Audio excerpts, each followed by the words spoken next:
भारत और मालदीव के बीच जो विवाद चल रहा है उसकी असल वजह आप जानते हैं?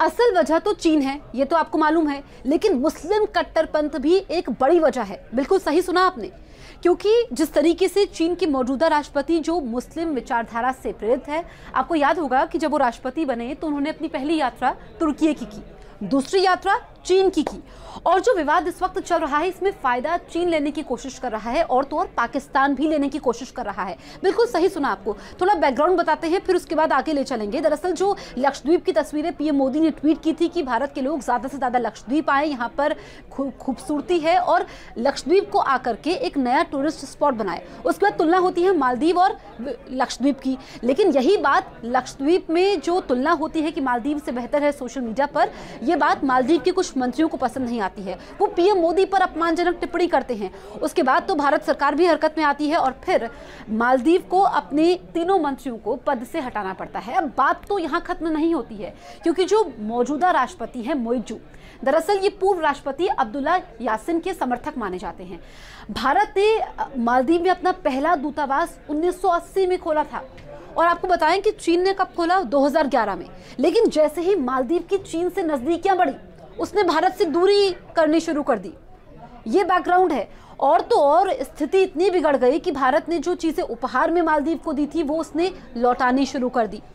अब जो 2011 के बाद जो स्थिति रही, जब पूर्व राष्ट्रपति यासिन का कार्यकाल रहा, उस वक्त चीन ने ऐसा मकर जाल फैलाया कि फिर मालदीव फंसता ही गया। वहां पर तो विरोध भी शुरू हुआ, लोग सड़कों पे आ गए, क्योंकि आपको बताएं कि चीन ने जो मालदीव को कर्ज दिया है, मालदीव ऐसा तीसरा देश है दुनिया का जिस पर चीन का सबसे ज्यादा कर्ज है। ऐसे में जो उसकी अर्थव्यवस्था है उसके जीडीपी का 30% है।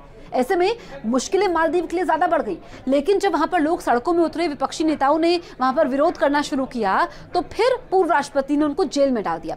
कई सारे वहां पर समझौते हुए और जब समझौते हुए तो उसका भी विरोध किया गया, लेकिन उनको फर्क नहीं पड़ा। और जो मुस्लिम कट्टरपंथ का राग इस वक्त मोइजू सरकार भी अलापती है, उसका भी यहाँ पर असर पड़ा है, रिश्तों में खटास आ गई है।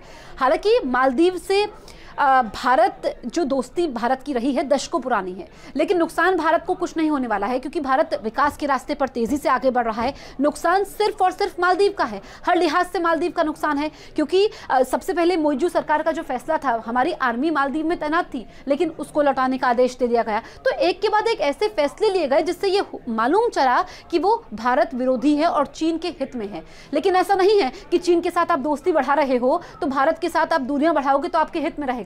क्योंकि चीन करता क्या है, पहले वो पैसा लगाता है, कर्ज के मकड़जाल में फंसाता है और विकास की बात करता है। उससे ज्यादा नुकसान होता है उन देशों को और फिर वो चीन की चाल में फंसते चले जाते हैं। यही चीन ने मालदीव के साथ किया। और जो मुस्लिम कट्टरपंथ का राग अलापते हैं, जो मुस्लिम कट्टरपंथ वहां पर इस वक्त मालदीव में है, क्योंकि भारत से काफी सारे पर्यटक वहां पर जाते हैं और वहां की जो अर्थव्यवस्था है उसमें पर्यटन अहम रोल अदा करता है, क्योंकि पर्यटन से काफी सारी आय आती है और हर छठा व्यक्ति जो टूरिस्ट है मालदीव में वो भारतीय है। लेकिन जो बुकिंग्स कैंसिल हुई है, जो भारत के लोगों ने जाना बंद कर दिया है, उससे नुकसान मालदीव का हो रहा है। यही बात मालदीव को मालूम है, इसलिए मोइजू ने माफी तो मांग ली है, लेकिन वहां पर सरकार गिरने तक के आसार बन गए।